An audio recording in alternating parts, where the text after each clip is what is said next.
Hello everyone, welcome to my drawing channel and welcome back. Today, I'm gonna show you how to draw the Q version of the Kyojuro Rengoku. He was the latest Flame Hashira in Demonslayer Corps. If there is any character you are interested in, please leave a comment below and I will consider drawing it.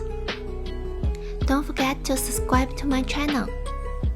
And as a bonus, I have prepared a free downloadable outline materials for the kids to practice tracing and coloring. If you only want to color, you can jump straight to adding color step on the progress bar. The download link for the outline materials is provided in the comment section below. Here is a list of items that you will need. Are you ready? If I ever go too fast, remember you can pause the video if you need extra time.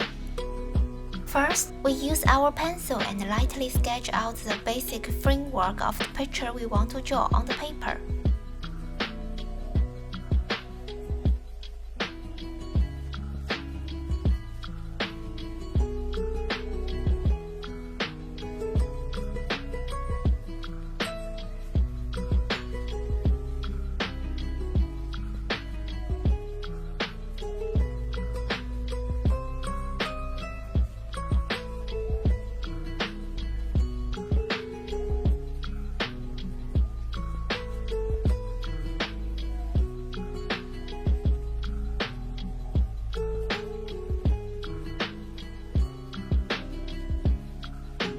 Once we have our outline, we need to erase the shape lightly so it is not too dark. But we still can see their positions. Then we can begin with the detailed drawing.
Once you're done with the detailed drawing, use a marker to trace over the sketch. You can use a black marker or colorful marker. You can fix any mistakes you made in the rough sketch before you start coloring. After completing the tracing process, remember to use an eraser to remove any excess pencil markers. If you have finished, we can move on to the next step now. Adding color is a super important step in drawing. It brings your artwork to life and makes it look more realistic. Now let's get started with adding color. Pick the color you like and carefully fill them in. I will show you how I color, but feel free to create your own style and experiment.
Thank you to tuning in today's class. We are done for now, but I hope you all enjoyed it and learned something new. If you want to see more of my comments, feel free to check out my channel for other drawing classes. Don't forget to take photos of your kids' finished artwork and share it with me on Facebook or Instagram. And don't forget to tag me. I want to see how awesome it turned out. Make sure to subscribe to my channel, hit the like button and leave a comment to share your thought and idea with me. See you next time. Bye!